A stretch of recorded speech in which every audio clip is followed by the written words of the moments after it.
കർത്താവ് അരുളി ചെയ്യുന്നു, ന്യായം പാലിക്കുക, നീതി പ്രവർത്തിക്കുക. ഞാൻ രക്ഷ നൽകാൻ പോകുന്നു. എന്റെ നീതി വെളിപ്പെടും. ഇവ പാലിക്കുന്നവൻ, ഇവ മുറുകെ പിടിക്കുന്ന മർത്യൻ, സാബത്ത് അശുദ്ധമാക്കാതെ ആചരിക്കുകയും തിന്മ പ്രവർത്തിക്കാതിരിക്കുകയും ചെയ്യുന്നവൻ അനുഗ്രഹീതൻ.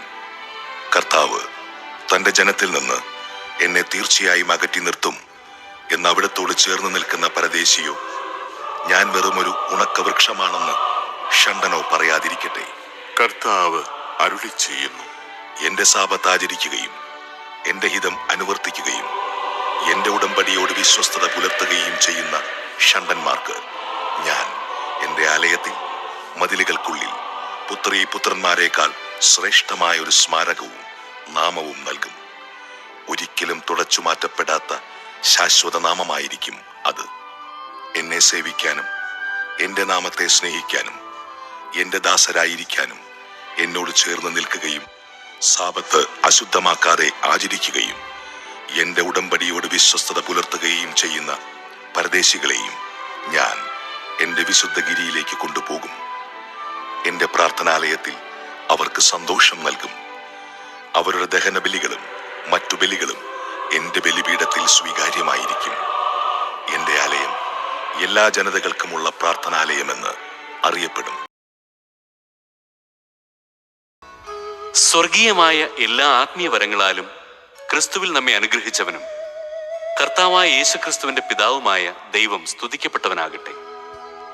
തന്റെ മുമ്പാകെ സ്നേഹത്തിൽ പരിശുദ്ധരും നിഷ്കളങ്കരുമായിരിക്കാൻ ലോകസ്ഥാപനത്തിന് മുമ്പ് തന്നെ അവിടുന്ന് നമ്മെ ക്രിസ്തുവിൽ തിരഞ്ഞെടുത്തു.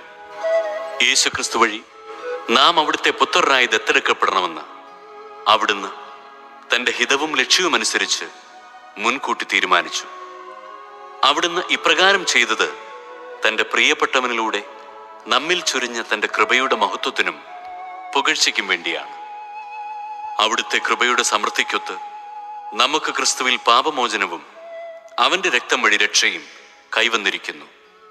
ഈ കൃപയാകട്ടെ അവിടുന്ന് തന്റെ ജ്ഞാനത്തിലും വിവേകത്തിലും നമ്മിൽ സമൃദ്ധമായി ചൊരിഞ്ഞിരിക്കുന്നു. ക്രിസ്തുവിൽ വ്യക്തമാക്കിയ തന്റെ അഭീഷ്ടമനുസരിച്ച് അവിടുന്ന് തന്റെ പദ്ധതിയുടെ രഹസ്യം നമുക്ക് മനസ്സിലാക്കി തന്നു. ഇത് കാലത്തിന്റെ പൂർണ്ണതയിൽ സ്വർഗത്തിലും ഭൂമിയിലുമുള്ള എല്ലാറ്റിനെയും ക്രിസ്തുവിൽ ഒന്നിപ്പിക്കുന്നതിനു വേണ്ടിയത്രേ. തന്റെ ഹിതമനുസരിച്ച് എല്ലാം പൂർത്തിയാക്കുന്ന അവിടുന്ന് തന്റെ പദ്ധതി അനുസരിച്ച് അവനിൽ നമ്മെ മുൻകൂട്ടി തിരഞ്ഞെടുത്ത് നിയോഗിച്ചു. ഇത് ക്രിസ്തുവിൽ ആദ്യമായി പ്രത്യാശയർപ്പിച്ച നാം അവന്റെ മഹത്വത്തിനും സ്തുതിക്കും വേണ്ടി ജീവിക്കുന്നതിനാണ്. രക്ഷയുടെ സദ്വാർത്തയായ സത്യത്തിന്റെ വചനം ശ്രവിക്കുകയും അവനിൽ വിശ്വസിക്കുകയും ചെയ്ത നിങ്ങളും വാഗ്ദാനം ചെയ്യപ്പെട്ട പരിശുദ്ധാത്മാവിനാൽ അവനിൽ മുദ്രിതരായിരിക്കുന്നു. അവിടുത്തെ മഹത്വം പ്രകീർത്തിക്കുന്നതിനുള്ള അവകാശം നാം വീണ്ടെടുത്ത് സ്വന്തമാക്കുന്നതുവരെ ആ അവകാശത്തിന്റെ അച്ചാരമാണ് ഈ പരിശുദ്ധാത്മാവ്.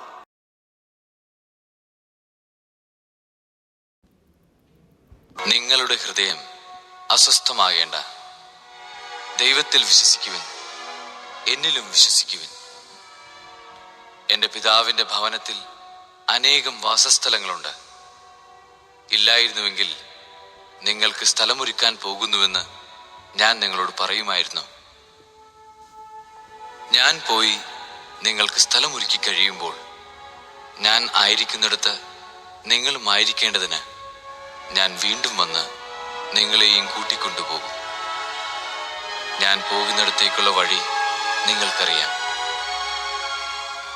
തോമസ് പറഞ്ഞു, കർത്താവേ, നീ എവിടേക്ക് പോകുന്നുവെന്ന് ഞങ്ങൾക്കറിഞ്ഞുകൂടാ. പിന്നെ വഴി ഞങ്ങൾ എങ്ങനെ അറിയും?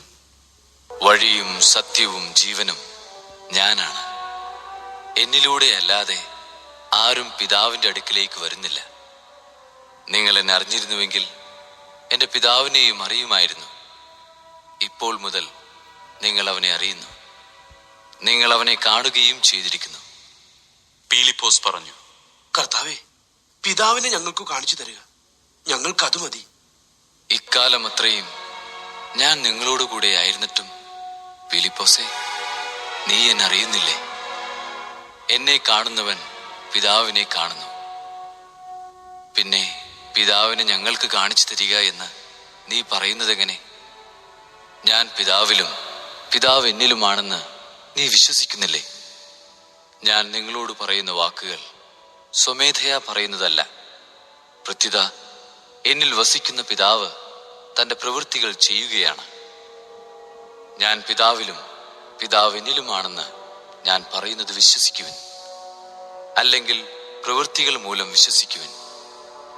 സത്യം സത്യമായി ഞാൻ നിങ്ങളോട് പറയുന്നു, എന്നിൽ വിശ്വസിക്കുന്നവനും ഞാൻ ചെയ്യുന്ന പ്രവൃത്തികൾ ചെയ്യും. ഞാൻ പിതാവിൻ്റെ അടുത്തേക്ക് പോകുന്നതുകൊണ്ട് ഇവയേക്കാൾ വലിയവയും അവൻ ചെയ്യും. നിങ്ങൾ എൻ്റെ നാമത്തിൽ ആവശ്യപ്പെടുന്നതെന്തും പിതാവ് പുത്രനിൽ മഹത്വപ്പെടാൻ വേണ്ടി ഞാൻ പ്രവർത്തിക്കും. എൻ്റെ നാമത്തിൽ നിങ്ങൾ എന്നോട് എന്തെങ്കിലും ചോദിച്ചാൽ ഞാനത് ചെയ്തു തരും.